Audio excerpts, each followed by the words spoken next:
Olá, irmãos, paz e graça do nosso Senhor e Salvador Jesus Cristo. Estamos aqui para mais um estudo. Nós que estamos estudando esta carta pastoral da IPB, que fala sobre culto. Nós já tivemos 4 estudos bíblicos e hoje é o nosso quinto estudo e nós iremos dar continuidade para falar sobre o culto, aquilo que envolve o culto, o que que a Bíblia espera da atitude daqueles que são verdadeiros adoradores. Então, sem mais delongas, vamos lá começar os nossos estudos de hoje, nosso estudo bíblico de hoje.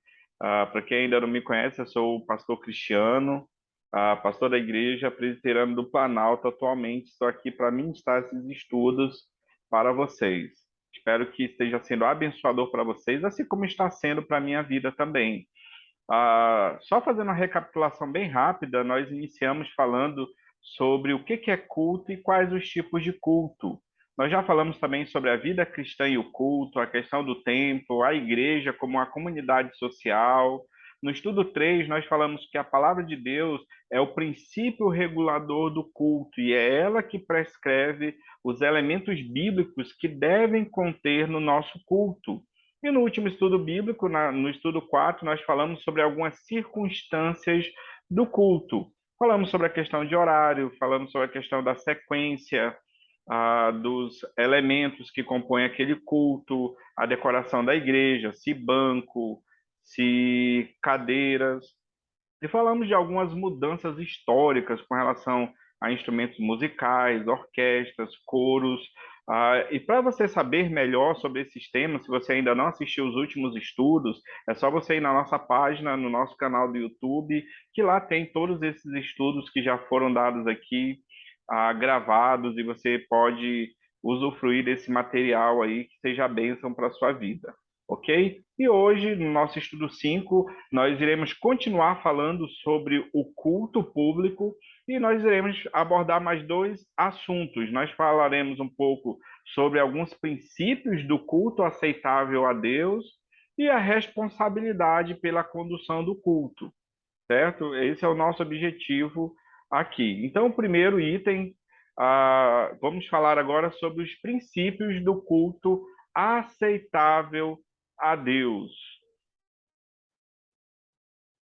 É preciso ressaltar que o culto aceitável a Deus, além da observância dos princípios e normas quanto aos seus elementos, inclui determinadas atitudes e características também preceituadas nas Escrituras e que não devem ser negligenciadas. Então, é claro, nós já vimos na última aula e na penúltima aula os elementos do culto. Aquilo que é elemento e aquilo que é circunstância, ou seja, os elementos são obrigatórios, certo? Oração, leitura e pregação da palavra, os sacramentos, ofertórios, cânticos, certo? Mas falamos sobre as circunstâncias de culto, certo? Que podem ou não estar presentes, mas a Bíblia também inclui outras características, outras atitudes por parte do adorador que precisam ser observadas. Ou seja, nós não podemos apresentar o culto a Deus de qualquer maneira, muito pelo contrário.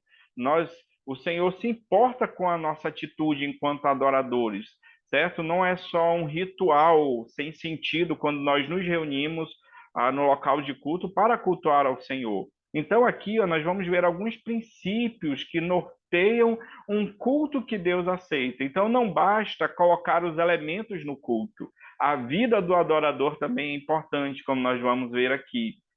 A reverência é importante, a contrição é importante, a alegria é importante, certo? Então, por exemplo, no texto, né, João capítulo 4, aquele texto onde Jesus se encontra ali com a mulher samaritana, que ele fala muito sobre essa questão de culto, onde é em Jerusalém, é em outro local que se deve adorar, como que nós devemos adorar a Deus, depende do local, é o local que é mais importante.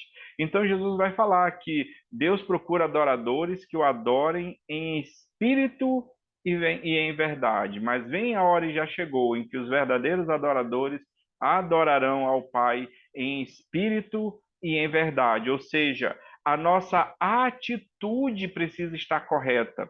Então, quando nós estamos no culto a Deus, é importante que nós, de fato, estejamos cultuando ao Senhor de todo o nosso coração. É interessante que às vezes você está na igreja e parece que a pessoa já está em outro planeta, parece que às vezes a cabeça dela está lá na segunda-feira pela manhã, está nos compromissos durante a semana, ou ela está ali já foi no automático para a igreja. E na verdade não é isso que Deus espera de nós. Adorar a Deus em espírito significa que nós iremos adorá-lo conscientemente, com a nossa mente, com o nosso coração, com um coração sincero. Por isso que é em espírito e em verdade. Então, quando nós nos apresentamos para cultuar a Deus, nós precisamos ter uma atitude sincera, uma atitude correta, uma atitude de pessoas que verdadeiramente estão ali de todo o seu coração para cultuar ao Senhor, certo? Em segundo lugar, as Escrituras destacam a sinceridade do coração. Ou seja, eu devo me apresentar ao culto a Deus com um coração sincero. Eu não posso ser arrogante, eu preciso ter um coração também humilde, sabendo que eu estou na presença do Deus Todo-Poderoso e que eu só estou na sua presença por causa de Cristo, por causa da graça, por causa do amor, por causa da misericórdia e da bondade de Deus. Então, por exemplo, o culto não é momento do guitarrista, né, mostrar todo o seu talento, a sua desenvoltura nos solos de guitarra, né, e tem uns que faz até careta. Não é o momento de a pessoa que está dirigindo a equipe de música ou conduzindo a música se tornar um animador de auditório, um animador da plateia. Não, nós precisamos ser humildes, reverentes, todos nós que ofertamos e oferecemos o culto a Deus. Nós precisamos ter um espírito quebrantado, ou seja, uma vida de quebrantamento, uma vida de submissão ao Senhor, uma vida que é dada aos seus pés. E isso precisa refletir no nosso culto, certo? Uma santa alegria. Irmãos, o culto ao Senhor não é um funeral, necessariamente, certo? Há cultos fúnebres, mas o nosso culto solene ao Senhor é um momento de alegria, porque estamos na presença de Deus, aquele que nos deu a vida, aquele que nos sustenta pelo seu poder, pela sua graça, aquele que nos dá força, aquele que é o nosso refúgio, aquele que é o nosso socorro bem presente na hora da angústia, da tribulação. Então, eu preciso ter uma santa alegria. É claro que isso daqui, a santa alegria, não quer dizer exageros, mas o nosso culto precisa ser alegre, certo? Eu preciso ter gozo, regozijo. Por quê? Porque eu estou na presença do meu Deus. Eu estou na presença do meu Pai. Eu estou no momento mais importante da minha semana. Então, eu vou buscar também a edificação, ou seja, eu vou ouvir a palavra de Deus, eu vou ouvir a voz de Deus, eu vou tentar absorver o máximo daquilo que for pregado, das leituras bíblicas que forem feitas, das explicações dos textos bíblicos, porque a palavra de Deus vai nos edificar. E o reconhecimento que o Deus Trino é o centro do culto. O culto não é para agradar a homens. O culto não deve ser para aplaudir os homens ou para assoviar, né, ou fazer festa para os homens. Não. O nosso culto é para Deus. O nosso culto é em reconhecimento ao Deus Trino, Deus Pai, Deus Filho e Deus Espírito Santo. Ele é o centro do nosso culto. Nosso culto, portanto, precisa ser teocêntrico, precisa ser cristocêntrico, porque o nosso culto não é para homens, é única e exclusivamente para o Senhor, nosso Deus. Ainda continuando nesse viés que estamos abordando aqui, um dos aspectos importantes e interessantes é que a solenidade diante do Senhor, que caracteriza o culto público, não é o oposto da alegria e da exultação em estarmos na presença do Pai. As duas coisas devem andar juntas. Então, é muito importante, irmãos, que nós pensemos nisso. É claro que o culto é um momento de reverência, estamos na presença de Deus, então é claro que exageros não devem fazer parte do culto, obviamente, falta de reverência, certo? Não devem fazer parte do culto, mas a solenidade é importante, sim, mas a alegria também é importante. Afinal de contas, irmãos, estamos na presença de Deus. Então, a solenidade e a alegria, elas podem, e eu diria mais, elas devem fazer parte do nosso culto. Nós somos o povo mais feliz dessa terra, então nós exultamos e nos alegramos na presença do Senhor, ainda que, repito, com reverência. Observem esses dois textos bíblicos que eu coloquei aqui para nós meditarmos. Por isso, recebendo nós um reino inabalável, retenhamos a graça, pela qual servimos a Deus de modo agradável, com reverência e santo temor. Por quê? Porque o nosso Deus é fogo consumidor. Então, a reverência é muito importante na forma como nós servimos a Deus, e é claro, obviamente, que nós servimos a Deus também cultuando ao Senhor, certo? Então, a reverência, um santo temor, certo? Respeito pelas coisas de Deus é importante, porque o nosso Deus, ele é fogo consumidor, diz a palavra, ou seja, ele é um Deus zeloso para com a nossa vida cristã, a maneira pela qual nós servimos. Então, deve ser com reverência e santo temor. Mas o Salmo 100, versículos 1 e 2, né? Cortou o 2 aqui do slide, mas versículos 1 e 2 do Salmo 100 diz: celebrai com júbilo, certo? A alegria onde você não consegue se conter, é júbilo, é regozijo, é uma celebração. Celebrai com júbilo ao Senhor todas as terras, servi ao Senhor com alegria, apresentai-vos diante dele com cântico. Então, ao mesmo tempo que o autor de Hebreus diz que nós precisamos servir ao Senhor com reverência e santo temor, porque ele é fogo consumidor, também o salmista diz que nós precisamos servi-lo com alegria. E é claro que servir ao Senhor com alegria também envolve o nosso culto, o nosso momento de culto ao Senhor. E por isso, porque nós nos alegramos, nós cantamos, apresentai-os diante dele com cântico. É claro, irmãos, que a forma como você se porta no culto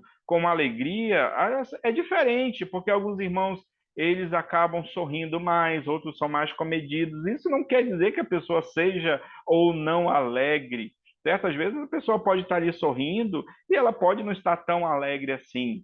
Certo? Então, é alegria de coração, é reverência de coração, porque a pessoa também pode ter toda uma postura de reverência, mas no seu coração ou a sua mente está longe dali. Então, a reverência passa longe desses casos. Então, a reverência, o santo temor e a alegria devem ser de todo o nosso coração. É claro que isso vai refletir na nossa atitude, certo? Como adoradores, com aquilo que nós fazemos, com as nossas ações durante o culto.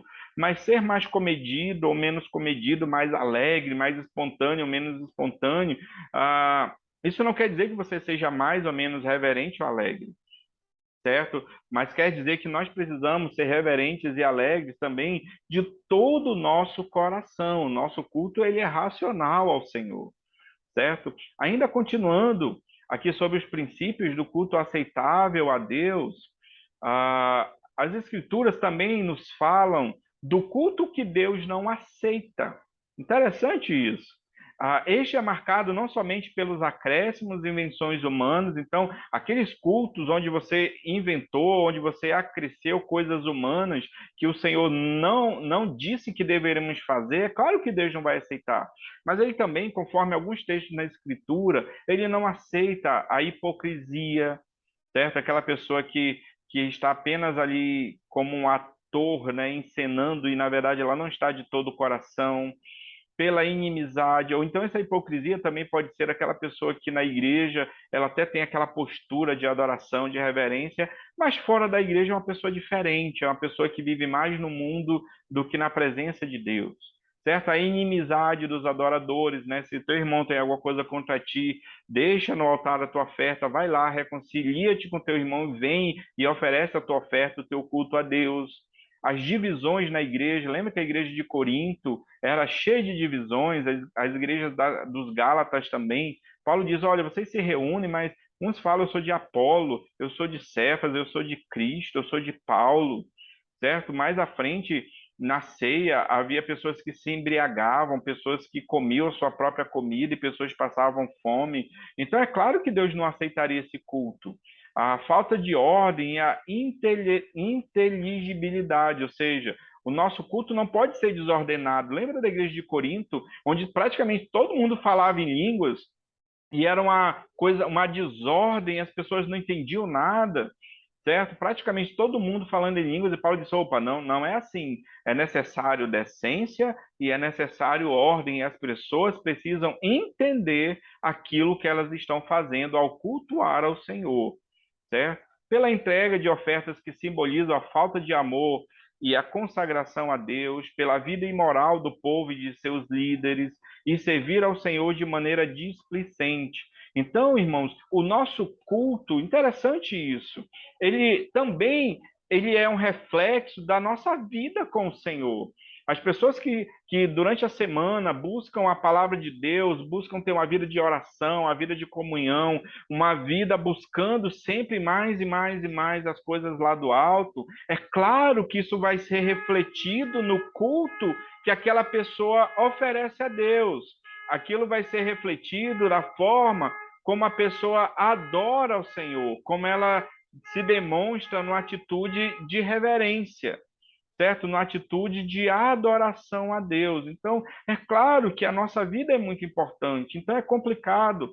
Nós temos uma vida completamente torta e longe da Escritura, uma vida mergulhada no pecado na semana, na prática do pecado, e no domingo irmos para a igreja cultuar a Deus. Irmãos, Deus tem a misericórdia da nossa vida, certo? Porque o nosso culto, ele reflete a nossa vida de adoração, que nós já falamos nos primeiros estudos, certo? Nós temos que ter a nossa vida de adoração, a nossa vida de constante culto a Deus, individualmente, familiarmente, e isso, é claro, vai se refletir no nosso culto. É por isso que muitas vezes, muitas pessoas vão para o culto e elas não conseguem nem sequer se concentrar naquilo que elas estão fazendo. É porque durante a semana inteira elas já não viveram esse culto a Deus, elas já não viveram esse ambiente de adoração e elas sofrem por isso. Então, ó, nós não podemos esquecer que a vida, a conduta e a atividade do povo e de seus líderes são igualmente importantes para o culto que Deus aprova. É claro, irmãos, que Deus ele coloca líderes na sua igreja e a postura dos seus líderes influencia diretamente a adoração do povo de Deus. É claro que influencia. Então, é claro que a vida do adorador também é importante, a conduta moral, a atitude dele como servo de Deus e a atitude dos seus líderes são importantes. Senão, Deus certamente não se agradará e não aceitará o nosso culto. E eu gostaria de trazer aqui novamente o texto de Gênesis capítulo 4, versículos 4 e 5, quando Caim e Abel, que eram irmãos, filhos de Adão e Eva, resolveram ofertar ao Senhor, que representava o culto ao Senhor, certo? Então, o que que diz esse texto? Eu quero lembrar aqui, ó. Agradou-se o Senhor de Abel e de sua oferta, ao passo que de Caim e de sua oferta não se agradou. De Abel, depois de Caim. Observe que a vida do adorador vem antes que a oferta. A vida do adorador é fundamental para que Deus receba a sua oferta. Então ele se agradou de Abel, por isso ele recebeu a sua oferta e se agradou da sua oferta também. Ele não se agradou de Caim, e é claro que ele não se agradou também da sua oferta. Então Deus se agradará do nosso culto, mas antes disso, ele deve se agradar da nossa vida diante dele. Se você tiver uma vida para a glória de Deus, certamente Deus vai se agradar do seu culto. Mas se você tiver uma vida toda mergulhada no pecado, dificilmente Deus vai se agradar do seu culto. Ok? Então, para nós finalizarmos essa parte, depois irmos para outro estudo e outra parte do livro, a responsabilidade pela condução do culto. Qualquer pessoa pode conduzir o culto, qualquer pessoa pode chegar lá na hora do culto e falar assim, ó, eu vou conduzir o culto hoje, eu senti o desejo no meu coração, eu senti um arrepio assim na minha pele, eu posso conduzir o culto? É claro que não. É claro que a Bíblia, a palavra de Deus também fala que Deus levanta líderes sobre a sua igreja, levanta pastores, certo? E aí o profeta disse que Deus daria pastores segundo o seu coração, para apacentar o seu povo. Então, vamos falar aqui rapidamente sobre a responsabilidade pela condução do culto. Embora todos os adoradores sejam responsáveis para que o culto a Deus seja oferecido de acordo com os seus preceitos, ou seja, a responsabilidade pelo culto é de todos. Toda a igreja, o povo de Deus se reúne, é convocado e se reúne para adorar a Deus. A responsabilidade é de todos, mas a responsabilidade, até coloquei em amarelo, da condução do mesmo, recai sobre o pastor da igreja local, de quem a liturgia do culto é função privativa, conforme a Constituição da Igreja Presbiteriana do Brasil. Lembrando que estamos estudando esse livro aqui, que é o manual, né, uma carta pastoral e teológica sobre liturgia da Igreja Presbiteriana do Brasil. Eu sou pastor presbiteriano e estamos falando nesse contexto. Mas se a sua igreja tiver um pastor, a condução do culto deve a esse pastor. Por quê? Porque ele é o responsável pela igreja. Ele foi levantado por Deus para conduzir a igreja, inclusive no seu momento de culto. A responsabilidade do pastor é de conduzir a igreja, de pastorear, de discipular a igreja, de disciplinar a igreja juntamente com o conselho, com seus líderes. Mas também, é claro, é função privativa do pastor a condução do culto. Lembremos das 7 cartas às 7 igrejas da Ásia Menor. Lembra que Jesus manda carta ao pastor, ele diz ao anjo da igreja em Éfeso, em Laodiceia, em Esmirna, em Tiatira, em Pérgamo, em Filadélfia, em Sardes, escreve. É sempre ao pastor. É o pastor que haverá de prestar contas das ovelhas do Senhor para Deus, evidentemente. Então é claro que a responsabilidade deve ser sobre o pastor, certo? Por quê? Porque ele foi treinado para isso, ele aprendeu isso, ele fez um seminário, ele foi na Bíblia, ele aprendeu os elementos do culto. Então, a responsabilidade pela condução, pela elaboração da liturgia, por quem conduz a liturgia, é do ministro. É claro que outras pessoas podem fazer a liturgia, um presbítero, um diácono, um irmão que foi preparado pelo pastor para isso, mas sempre sob a orientação do ministro. Mesmo que um presbítero vá fazer a liturgia, ele pode ali, pastor, está aqui a liturgia, o que, que o senhor acha? Ou então o pastor fala, ó, está aqui o esboço, você vai fazer exatamente dessa forma. O pastor é responsável pelo púlpito da igreja. Então, é claro que isso não quer dizer que ele seja livre para inventar novos elementos ou conduzir o culto público como ele acha que deve ser, ou seja, contrário às escrituras interpretadas pelos símbolos de fé. Claro que ele não vai inventar, não é porque é prerrogativa dele que ele vai inventar. Não, ele vai olhar na palavra de Deus e vai conduzir o culto. Então, os conselhos das igrejas locais devem zelar juntamente com o pastor para que o culto seja realizado de acordo com esses padrões e preceitos. Ok? Então, aqui eu gostaria de fazer um resumo da nossa aula. Estamos chegando no final dela aqui. Primeiro, aqui não há um local específico para cultuar a Deus. O mais importante é que Deus seja cultuado de todo o coração por servos de Deus que exaltam o seu nome, que procuram ter uma vida de adoração. Por quê? Em segundo lugar, a vida do adorador e sua atitude são importantes para Deus. Deus ele vai se agradar antes da nossa vida e depois ele se agradará do nosso culto, daquilo que ofertamos a ele em culto.